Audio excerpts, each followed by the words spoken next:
We shall proceed to today's first session, the student free paper session. I would like to announce the rules before starting for all the esteemed attendees of this symposium. Each presenter will have 5 minutes to present. Judges will have 2 minutes for question and answers to each presenter. Judges will evaluate all the presenters on the criterion that has been provided to them. A warning will be given at 4 minutes to the presenters. The judges for the session are Dr. Ehsan Bari, consultant neurosurgeon and associate professor at Aga Khan University.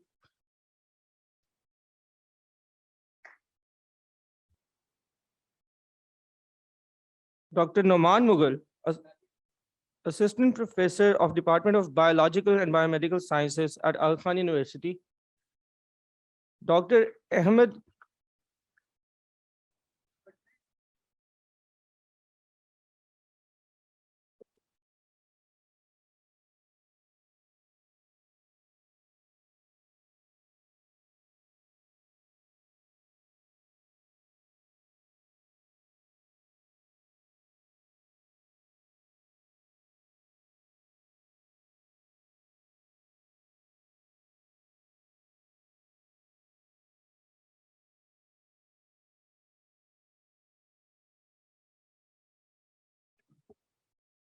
The third judge is Dr. Ahmed Gilani, assistant professor at neuropathology at Children's Hospital, Colorado.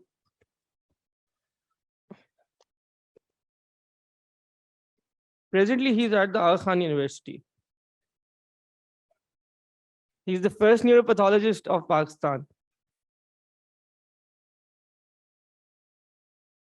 Our fourth judge is Dr. Maheen Batul, our very own AQ alumnus from the class of 2018, currently doing a postdoctoral research fellowship at Massachusetts General Hospital, Boston, who is with us on Zoom.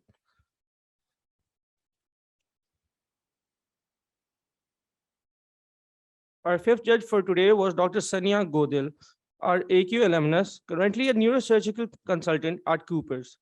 She is on call right now and still stuck in the emergency, so she will not be joining us.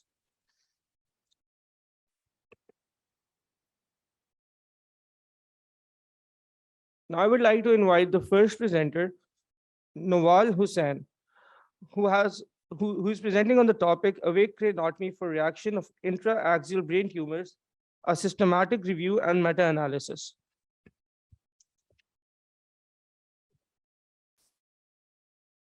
I request all the presenters to come and sit in the front row.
Assalamu alaikum and a very good morning to you all. I am Nawal Hussain, a third year medical student basically at Dow Medical College.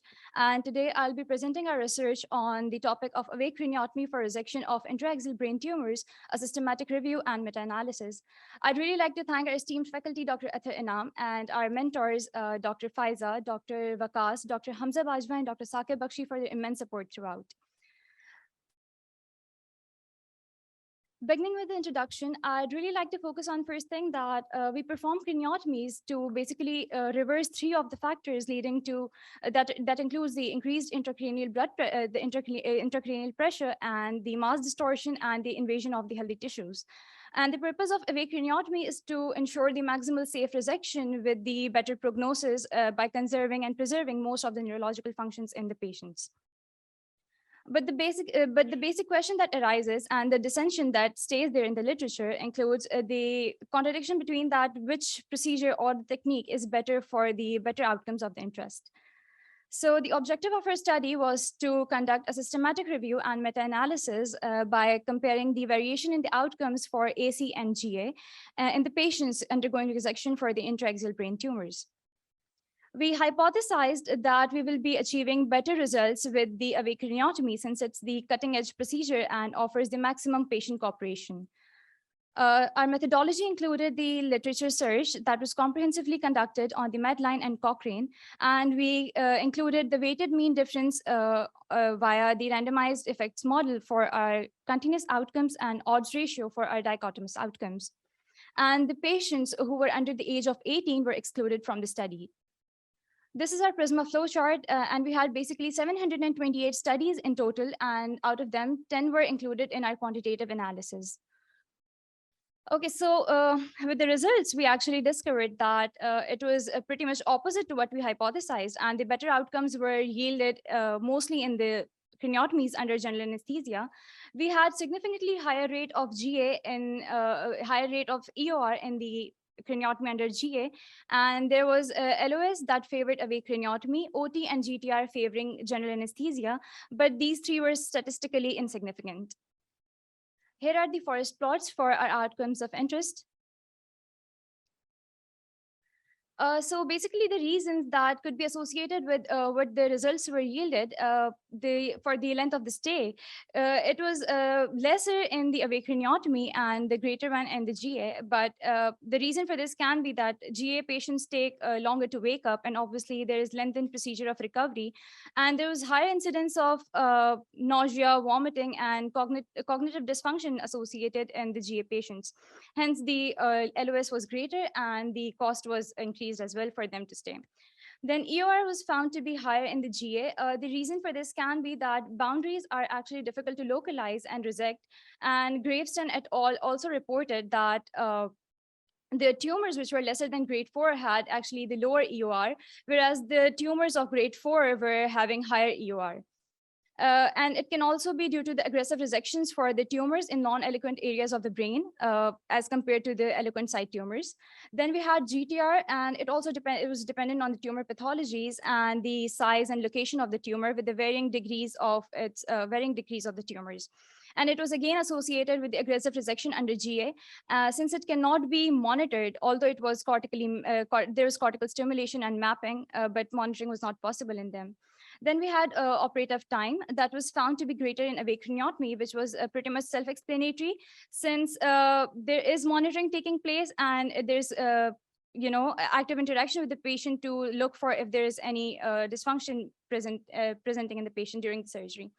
And greater OT was also associated with the increased blood loss in awake craniotomy, which is also due to the increased mean arterial blood pressure that was there in the patients undergoing ACs.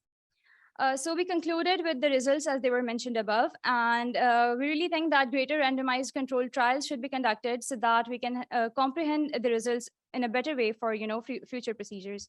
Here are the included references, and thank you.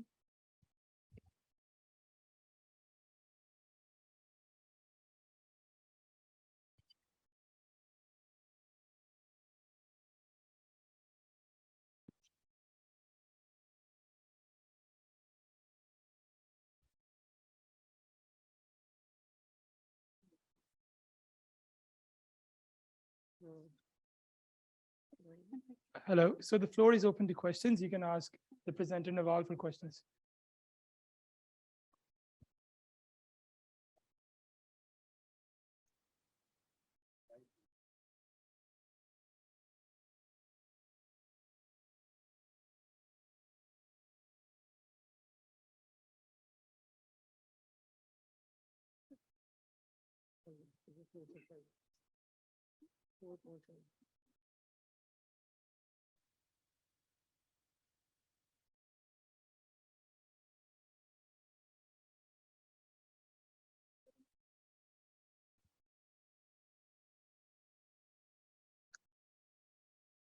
Well, thank you very much. It's a very nice presentation.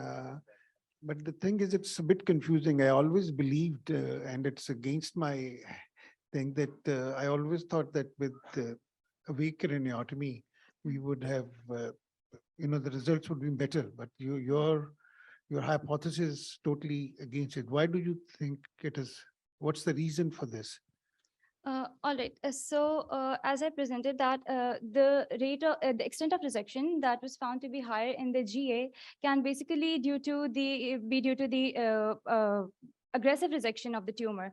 And since the size of the tumor would be greater in the included studies, this can result in the higher EOR in the GA patients. And since it cannot be monitored completely during the operative time, during the procedure, they can really not stop the procedure if there is any sort of dysfunction in the eloquent areas of the brain. I think you should have yeah. also made the extent of resection with the complication, new onset neurological deficits, because if you do it aggressively, there are higher chances of a new onset neurological deficit we are creating post-surgery. Did you compare it with that? The whole idea of awake craniotomy was we were able to do maximum resection without causing any deficit, any new onset neurological deficit to the patient. There can always be a chance to get a new neurological deficit. But I think we should compare it with this, that, the extent of resection with whether it's how safe is the resection with the awake craniotomy, because that was the reason we started it. But anyway, it's a very novel idea and it's a very good study. Thank you. Thank you.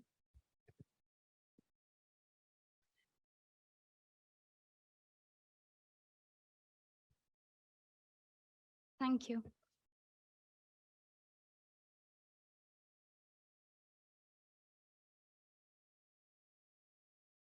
Now I would like to invite Mavish Aslam Khan Niazi, who will be presenting on study on acute lymphoblastic leukemia, treatment from L-asparagine enzyme extracted from Withenia somnifera fruit. Thank you. Thank you. So presentation. I will raise my hand after 2 minutes.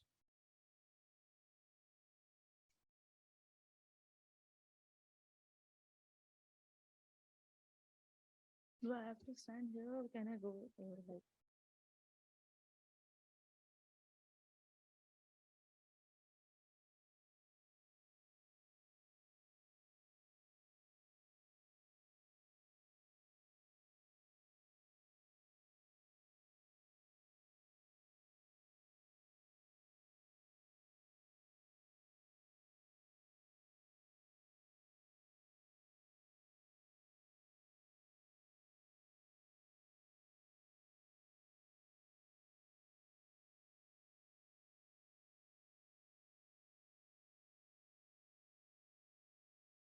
Okay. Assalamu alaikum and good morning. This is Mavish Aslam, presenter of a group project of an abstract on Withenia somnifera from Salim Habib University, Faculty of Pharmacy, Karachi. I'm one of the author of this study with my co-authors, namely Sadia Mustaqim, Sayyida Zainab Rizvi, Hasnain Tariq, and Ghulam Muhammad, under the supervision of our mentor, Jamshed Arsalan, PharmD, PhD. Basically, this is not our original study, but a review of many research papers. Our hypothesis is basically a study on acute lymphoblastic leukemia treatment from L-asparagine extracted from Withenia somnifera, ashwagandha fruit. Ashwagandha or Withenia somnifera or winter cherry or Indian ginseng. It has been interchangeably used in names, and its constituents are effective in the treatment and prevention of many types of cancers.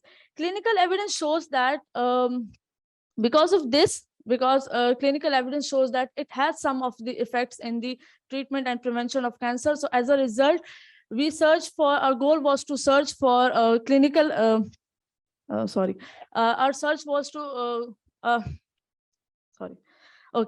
our goal was to search for the clinical evidence base and to assess its potential role in ALL treatment.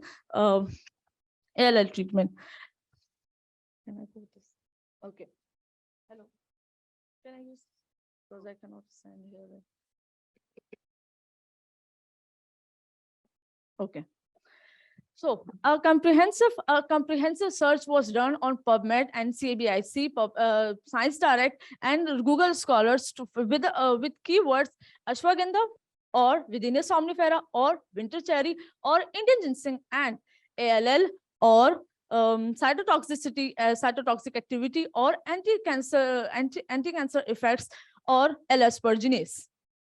Basically, acute lymphoblastic leukemia is a bone and blood cancer that is found more common in pediatrics than in adults, with a 5-year survival rate of 68.8%. L-aspergillus, basically L-aspergillus is an enzyme that has been extracted till now, that has been extracted from bacterial and fungal sources to treat and use in ALL. L-aspergillus, what it does, that L-aspergillus basically breaks down aspergine, that is a protein found in one of the nourishment source for cancer tumor cells, and cancer tumor cell need that because they do not have ability to produce for themselves. And further that L-aspergillus inhibits and hinders the protein synthesis with the help of not making availability of aspergine, thus death of cancer tumor cells. What's our proposal is that we propose that the L-aspergillus is found to be one of the constituent of the ash fruit extract, basically.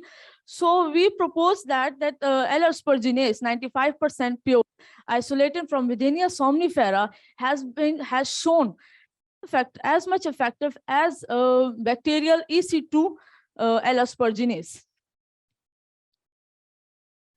Because it being extracted from plant and the L-aspergillus being used right now, that possess some of the hypersensitivity reactions because of bacterial its source or fungal its source, and body takes this as a foreign antigen.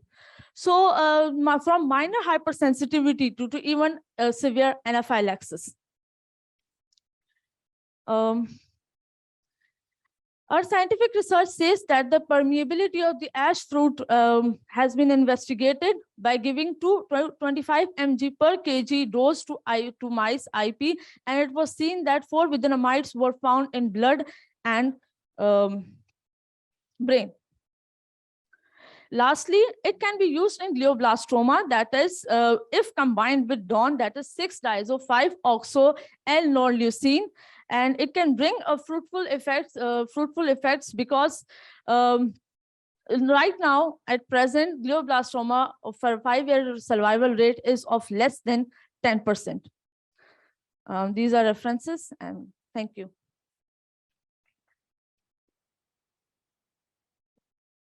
Judges can ask the questions now. There are 2 minutes.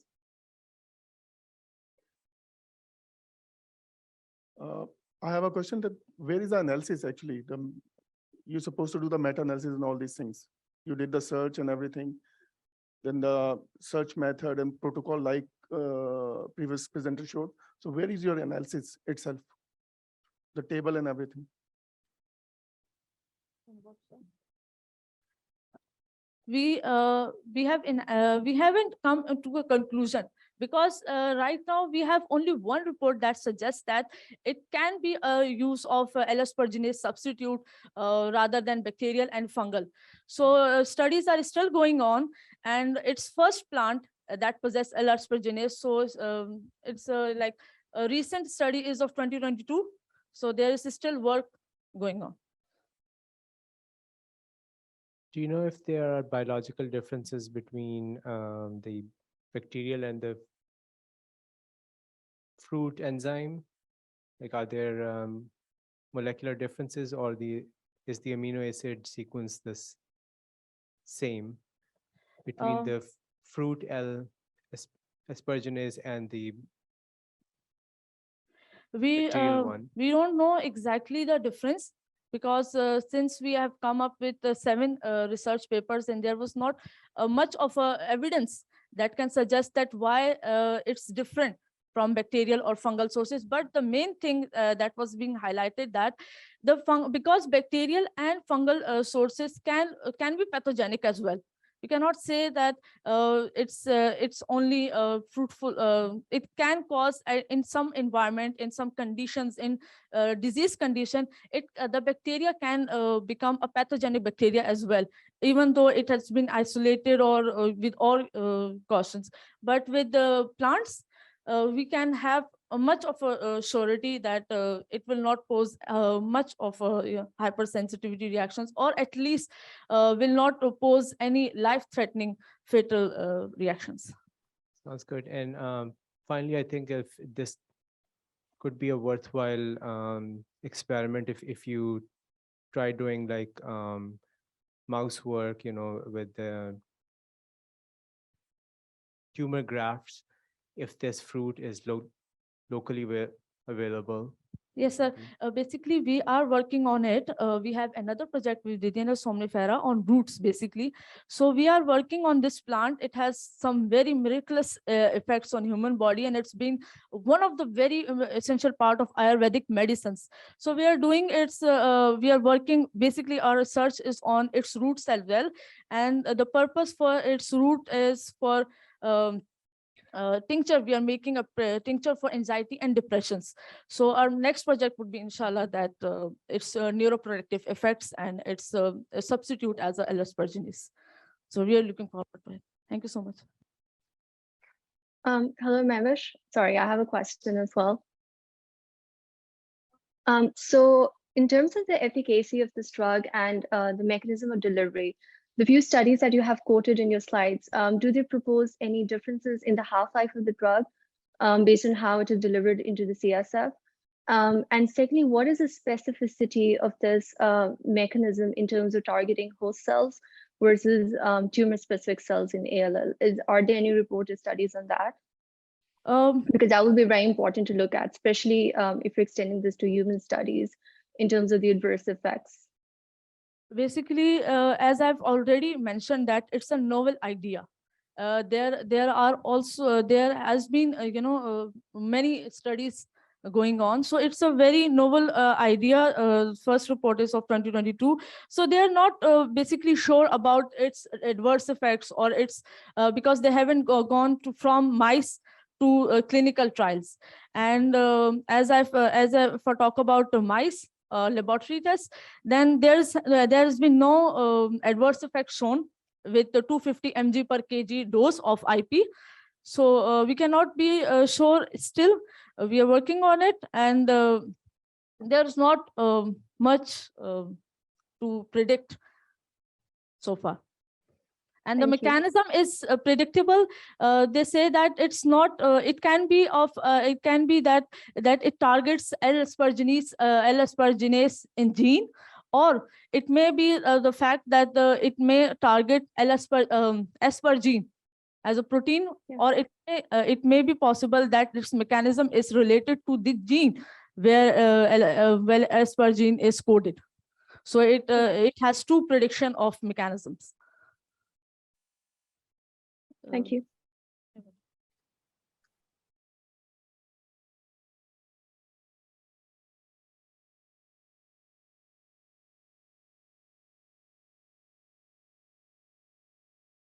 Now I would like to invite our next presenter, Jawad Amin Malik, who will be talking about his paper on quality of life of pediatric patients with craniopharyngioma, a retrospective series from a low-middle income country with more than 4 years follow-up.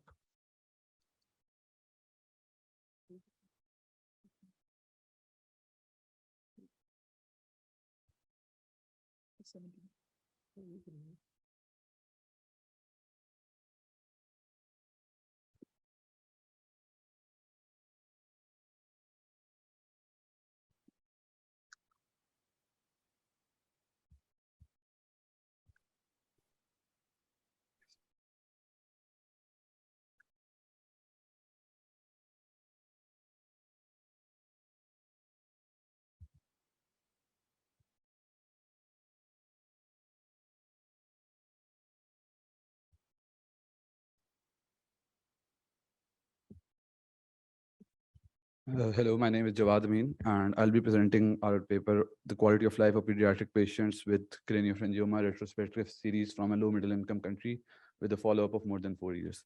The principal investigator was Dr. Shahzad Shamim, and we had Dr. Vikas Bakai as our mentor. So craniopharyngiomas are basically low-lying grade tumors that are inside the brain. They are rare, they are usually in pediatric populations, and they happen in the cellular, supracellular, and the paracellular region. The current literature doesn't discuss the post-operative results of many methods, but there is not much done of the impact of different treatments that has on the quality of life of the patients that undergo craniopharyngioma surgery. So our objective was to assess the correlation between different surgical techniques on the quality of life of childhood craniopharyngioma on low middle income country patients. So in the study, we had 29 patients data that we collected. Initially, we had over 100 patients. However, due to in excess of data, we were restricted down to 29. The data was collected from patient files, and the quality of life was assessed through telephonic calls. To assess the quality of life, we used a pediatric quality of life evaluated questionnaire that impacted various treatment regimens over the world, and it covered 4 major aspects, which was physical health, emotional health, the impact on the patient's school life, and the impact on the patient's social life. This is an example of the questionnaire that we had that we got answered on telephonic calls of the impact on the quality of life of patients who had undergone craniopharyngioma surgery. This is the social questionnaire and the impact on the school questionnaire. So analysis was done during SPSS, and the total score was composed of physical, emotional, social, and school functioning. The score was scored out of 0 to 100, 100 assessing the best quality of life and 0 being in the lowest quality of life that patient had. So our out of the 29 patients, the mean follow-up was 4.5 years with a standard deviation of 2.19. We had around 60% of the population male, and a majority of the patient presented with the complaint of headache, blurred vision, vomiting. Of the 29 patients, 25 of ours had a supracellular lesion. Diabetes insipidus was the most common complication, which was seen in 38% of the patients after the surgery, and we had no mortality recorded in our data. 42% of the patients had to undergo redo surgery, and majority of them went with craniotomy. However, none of these variables were found to be significant enough to have an impact on the quality of life. So basically, the mean quality of life score was overall of all the 4 aspects combined, and these scores were compared with the type of surgery done, and the patients that underwent complete resection of the tumor showed lowest mean score of quality of life, which was 56.6, and the patient who went Ommaya reservoir with biopsy and debulking had a relatively better score, with 94 coming from debulking and 83.3 coming from Ommaya reservoir.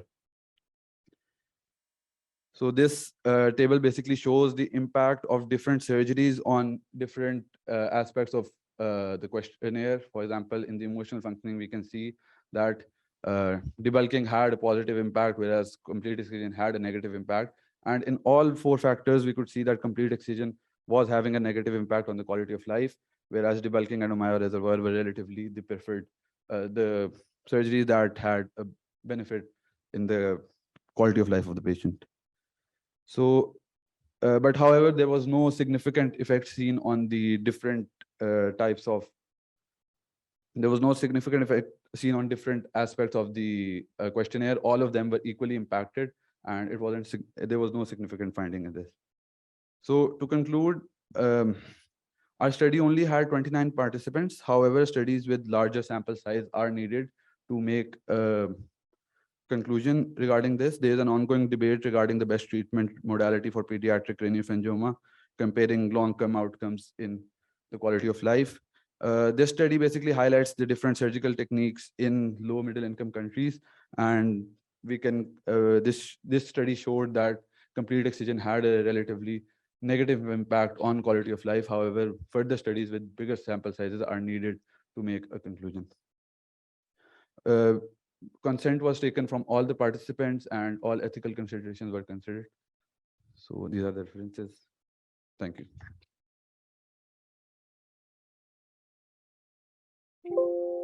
Thank you very much, Jawad. It was a very nice presentation. While I was training, my boss used to say the success of craniopharyngioma surgery is a fat, stupid child. That's what we're aiming for. So that's why, and now you have proved it. You have proved my point that you see, the more aggressive you are, the chances are that we are not giving benefit to the patient. But the other thing is that what is the success with the Maya reservoir and what is the success with the partial one? So Because your results were totally confusing. They were neither here nor there. It was just.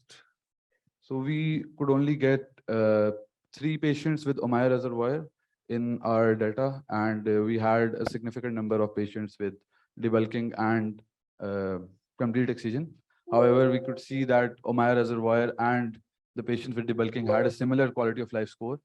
The factors, the emotional health, the physical health was not impacted significantly in the study. It might be due to the low sample size that we were able to get from this institute.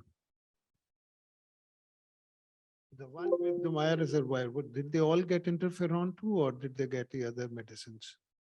All 3 that we included in this study had interferon. Why you think that, what is the justification for bad result for complete resection? So craniopharyngioma basically is in a location in the brain that has itself is a benign tumor. However, it grows and has an impact on the anatomical structures lying around it. For example, the hypothalamus, the anterior pituitary, the optic chiasm. And when you go for a complete excision, you might have an impact on the other structures that are lying around, and they can be affected, which might be the reason that we see the negative quality of life score in these patients.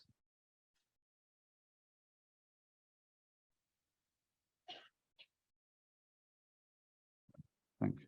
Thank you.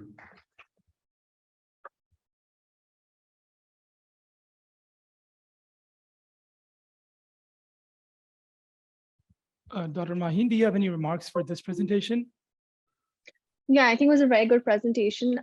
What I really liked is that the presenter himself highlighted the weaknesses of the study and presented the future directions, which is very important for the expansion of any study. Brilliant, thank you.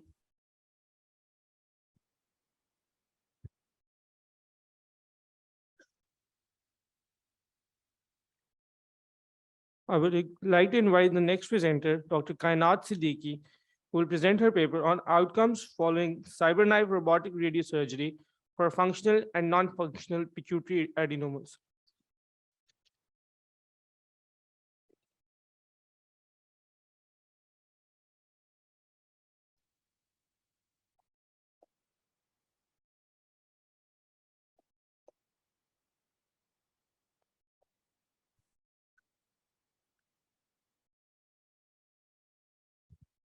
Assalamu alaikum everyone. I'm Dr. Kainat Siddiqui, graduated last year from Jinnah and Medical University and currently working as academic associate at Pakistan Academy of Neurological Surgery.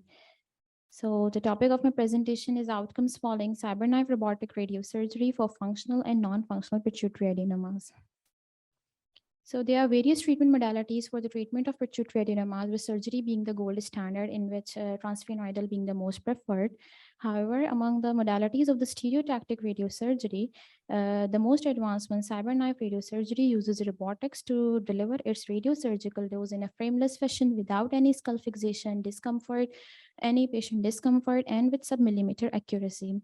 There have been previous studies that have shown favorable outcomes with regard to tumor reduction, stabilization, vision preservation, neuroendocrine control. But these studies have been limited due to their smaller sample size and short-term follow-up. Therefore, we conducted a single-centered study at Jinnah Postgraduate Medical Center at the Department of Cyberknife to assess these outcomes in a larger patient population. It was a retrospective cohort study with 277 patients enrolled. So the selection criteria for the CKSRS was a histological or the MRI diagnosis of pituitary adenoma, any residual or recurrent lesion. There should not be any increase in the ICP, and the patient who have refused surgery or who are not the good candidates of surgery. So the outcome measure we had to assess was to monitor the radiological control of tumor, the hormonal control in the functional adenomas, to assess the effects of perimetry post-treatment, to evaluate the post-SRS toxicity, or to evaluate the risk of developing delayed hyperparathyroidism. So we divided these adenomas into two groups that were the functional and the non-functional adenomas. Non-functional adenomas, there were 168 cases, whereas in the functional adenomas, we had 209 cases. The functional adenomas are further subclassified into the growth hormone secreting adenoma, ACTS secreting adenoma, and medically refractory prolactinoma, with the growth hormone secreting adenoma being in the majority of the number. So in our study, we had more females, that is 60%, and 40% males. The mean age was 39.9 years with a standard deviation of 12. The mean duration of follow-up was 16.8 months.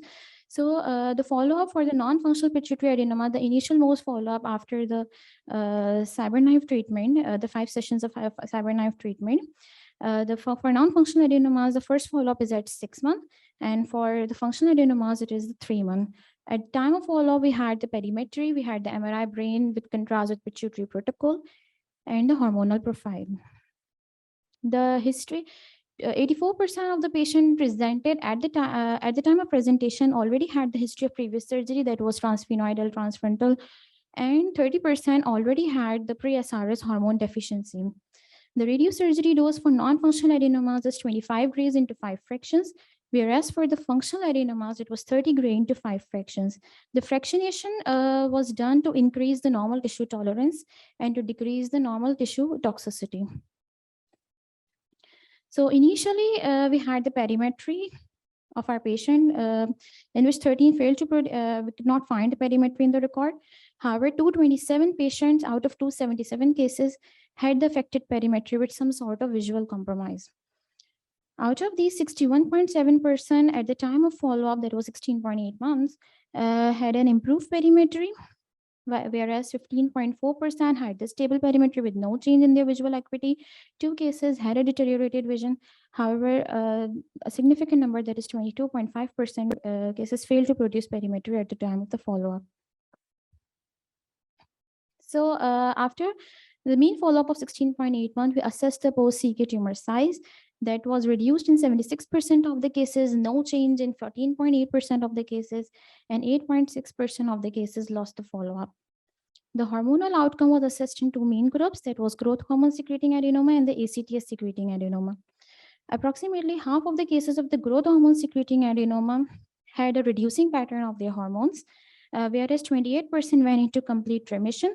The mean period for the complete remission of these hormones found in this adenoma group was 21 months, whereas in the ACTS secreting adenoma, in which 35% of the cases had a reduced hormone and 41% went into complete remission, the mean period for the complete remission of these hormones was 17.7 months. The 3 cases of the medically refractory prolactinoma had a reducing pattern of hormones. Post-CKSRS toxicity was observed in 6 cases. That was 2%, in which 2 cases developed trigeminal neuralgia, 2 cases had the facial numbness, and 2 cases had the temporal numbness. The new onset pituitary hormone deficiency was also assessed, and it was found that 26 patients had new onset hormone deficiency and was taking steroids and testosterone. Whereas 52 cases lost the endocrine follow-up. There were limitations to this study. That was long-term follow-up is still needed. A significant number of cases lost the follow-up at different areas, and it was a retrospective study. Therefore, to conclude, that the CyberKnife treatment can be used to reduction in tumor size, good hormonal control, improve perimetry, and minimal neurotoxicity. Thank you. Ma'am, you are 1 minute over time. Sorry.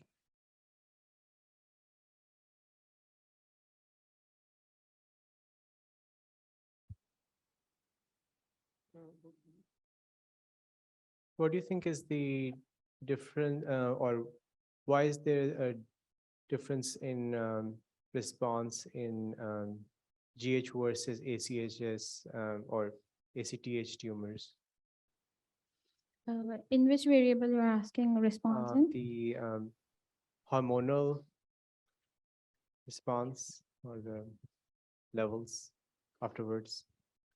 We have seen that most of the ACHS secreting tumors were the microadenoma. So maybe, and they have been very deceptive. After treatment, they have shown very less response rates and also the sample size between the growth hormone that was 89 cases and ACTH was 17 cases. So there's a significant difference between the both groups. Kainat, very nice presentation. Thank So you, tell sir. me one thing. Would you suggest that all pituitary tumors should go for radiation rather than surgery? Sir, If you're saying 76% did respond, why do you want to have surgery? So we surgeons would become obsolete then. Huh? Sir, we are also in the phase of analysis of at the tumor size also. Yes or So- no?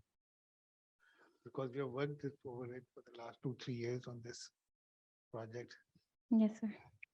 Sir, I would not say because I haven't studied the statistics of the surgery.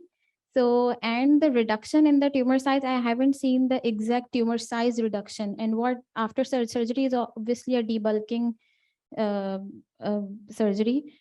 And the difference between the radiation and the surgery, I had to study about that, how much the surgery we can reduce the tumor size in that and the radiation.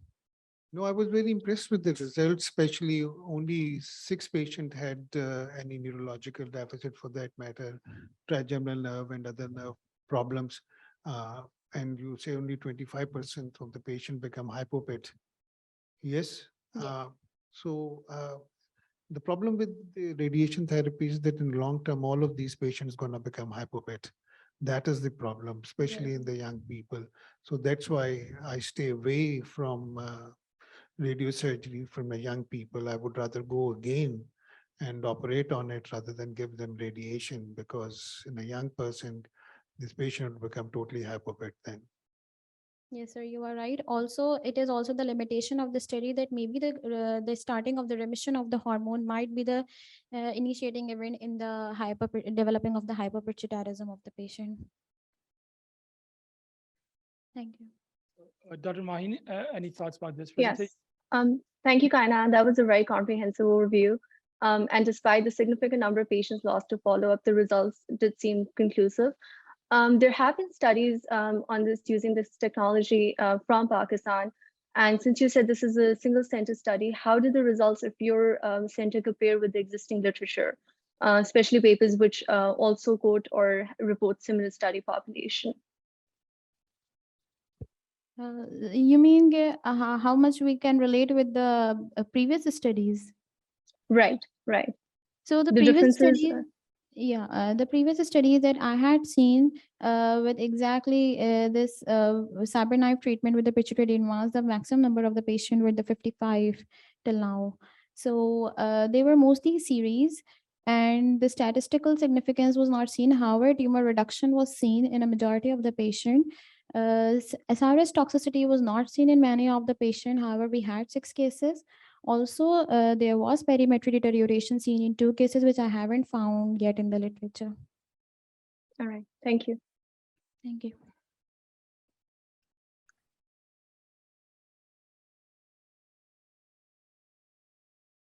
Thank you, Dr. Kainat. Now I would like to invite Muhammad Awais Khan from Khyber Medical College. He will be presenting his paper on studying differentially expressed genes in medulloblastoma subtypes.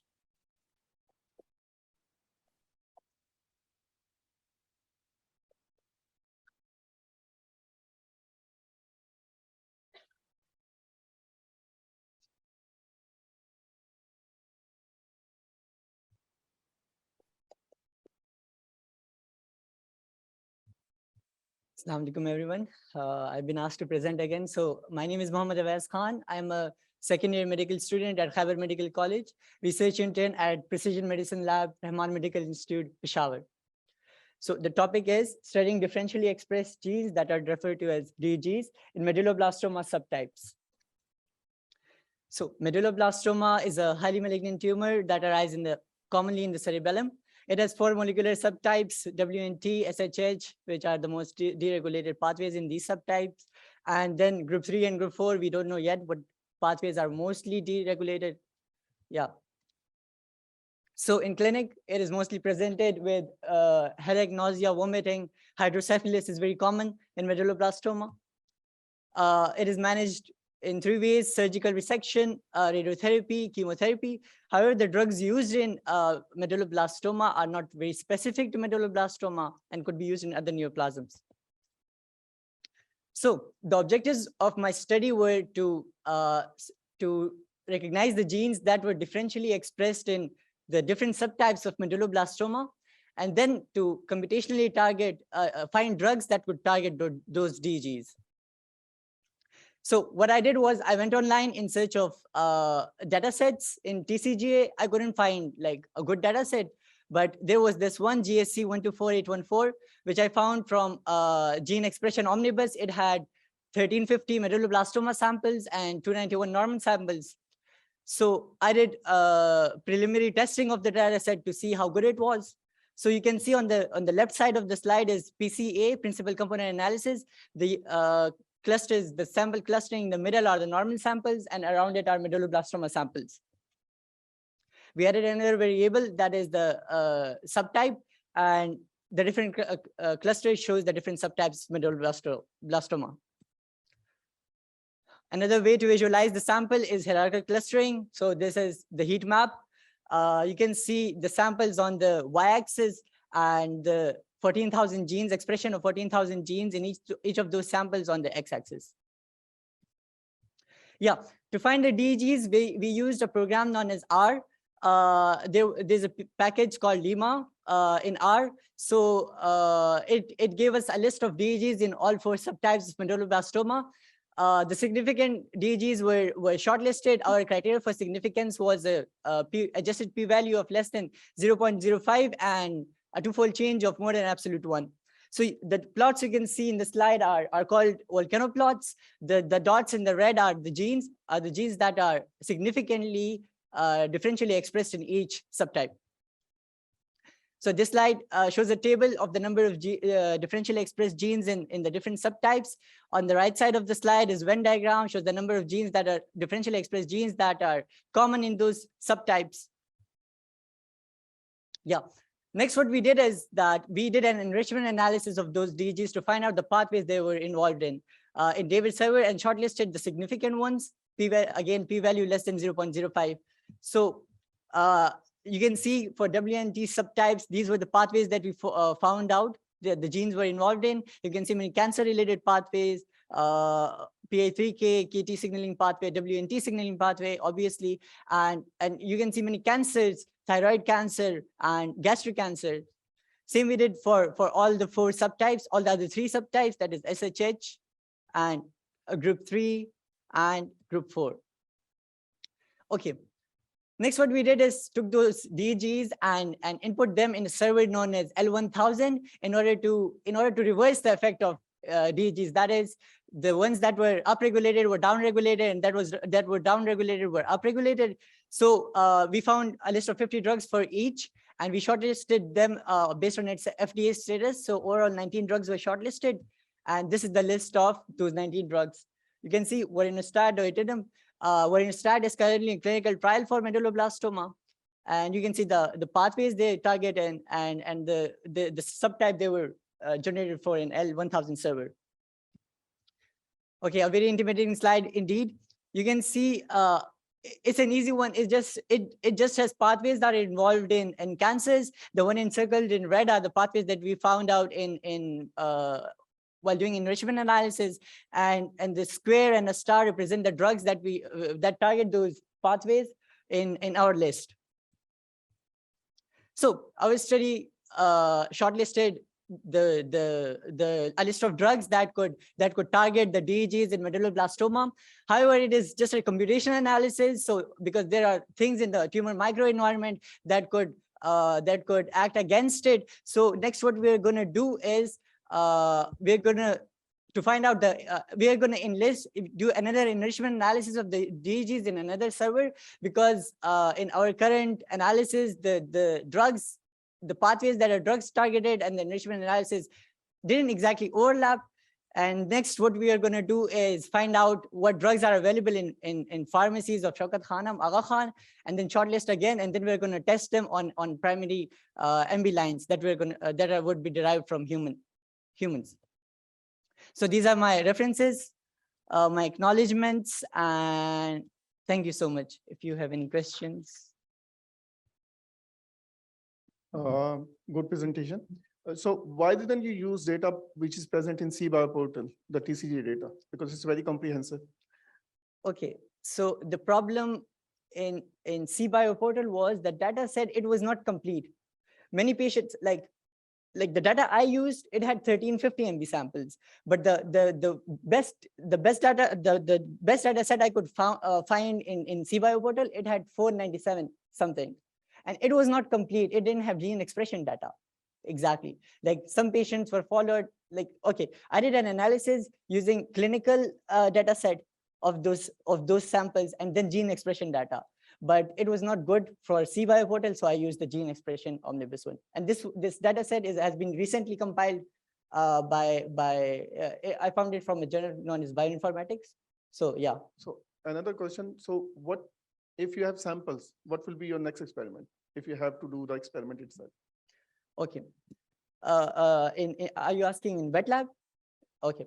So my next experiment is, our next experiment is to individually test those drugs on MB cell lines, like we did that for oral squamous cell carcinoma in our lab. So this would be the first neuro-oncology test in our wet lab. We're going to take the current drugs as control and our drugs as experiment. And then we're going to count the number of, after 24 hours, after 48 hours, we're going to count the number of cells that survive or die. And then we're going to plot that. First, you should be checking whether those pathways you identified are upregulated or downregulated in your cell line. If they are giving you that idea, then you go for the drugs. Yeah, we're going to do, there is a lot of, like, at first, we're going to do a lot of literature search because we are an LMIC and we don't have much of research fund. So we really need, before going to the wet lab, we're going to do a lot of dry lab, like so. So these four subgroups, how were they originally classified? Like the first database, like how were they classified into groups based on gene expression or by other techniques? And if they were classified by gene expression, is that part of your study essentially a replication of other people's work? Okay. Did you find differences from previous studies in that aspect? Okay, so okay, let me get your question. Are you asking like the subtypes were like they present in the data set, like how they came? Okay, so in gene expression omnibus, they classified those. Okay, there's a data set that the data set I used. They did NGS analysis of those, and then they searched for biomarkers, and whichever matched, they you know, put that in their Excel sheet that this belongs to that subtype. My experiment, on the other hand, it lies in the category of drug repositioning. Like I'm not gonna like, it is not a replication of any other study that is online. I'm sorry if I couldn't answer your question because I couldn't get. Sorry. Very nice presentation, though it's slightly complicated. It's slightly above my intellectual level. Tell me one thing, this molecular subline, can you do this molecular subtyping like the sonic hedgehog or all these things in your lab? Yeah, like we have, okay, in our lab, we have all the setup present, but that is an HEC funded lab for oral squamous cell carcinoma. So I talked to my supervisor, as he first told me that I should work in oral squamous cell carcinoma, but my interest lies in neuro-oncology. So he told that if I am convinced, you can use our equipment and you can do the NGS analysis and anything you want for the subtyping. Well, my question is very simple. Can you do molecular subtyping in your lab? Is it the facility available? We don't have this facility at AKU, so probably you don't have it either. I am not sure, but Okay, that's fine. okay, thank you. For Yeah, research. we have NGS there. Yeah.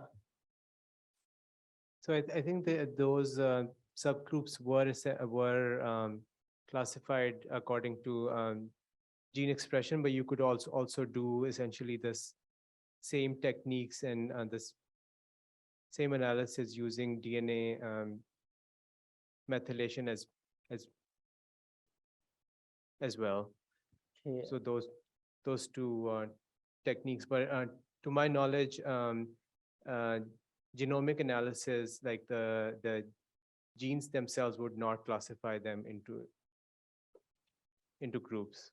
Okay. We did not classify them into groups ourselves. They were already classified before. Thank you so much, sir, for your input. Thank you.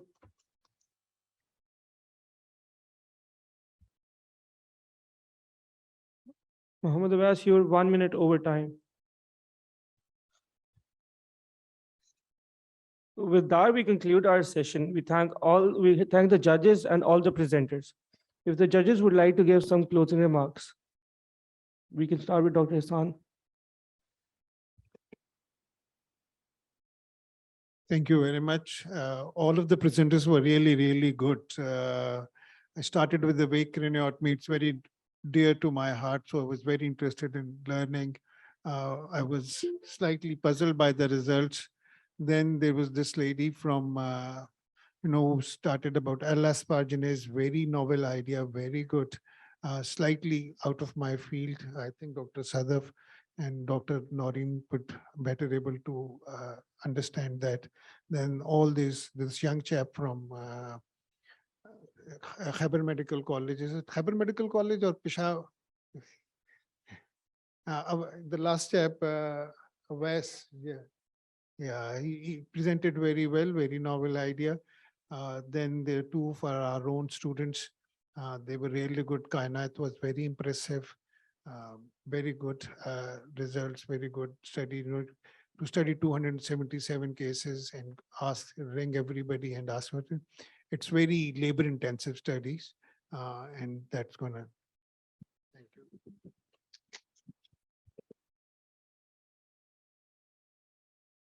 Thank you, Dr. Bari. Dr. Naman Mughal. We can move on to Dr. M. Gilani. The only thing I would add is that I think it's a very worthwhile exercise to to compile your own data, even if you think it's not gonna reveal like earth-shattering results. I think the just the exercise of compiling data and going through it makes your concepts about the subject much better. And I think going to these large data sets of gene expression and DNA methylation and all gives like really good grasp on what the field is about. So very good studies. Thank you for your insight. Lastly, we have Dr. Maheen Batul. Yes, thank you so much for having me. I'm very impressed by the range of ideas presented in basic and clinical science research. And I would second Dr. Gilani's comment here. We're really moving towards precision medicine and targeted therapeutics. So some of the technologies proposed here, including biomarker discovery, innovative targeted therapeutics, these are really at the forefront of what next cancer treatment would be. So kudos to everyone for presenting novel ideas. And yes, concise and precise reporting of results is very important.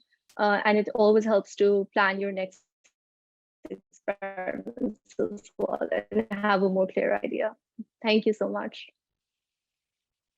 On a lighter note, you see, I must admit, you see, when I was a second year, third year student, I had no idea about what the research is. Truly speaking, you people are miles ahead. And these kids are so bright. Absolutely. घर जाके अपने बच्चों को 2 थप्पड़ मारूं यार तुमको क्या रहेगा? But very impressed, you see, to see the talent, to see, they are far ahead than what we were in. Actually, the future is in secure hand. At least today, I can say that.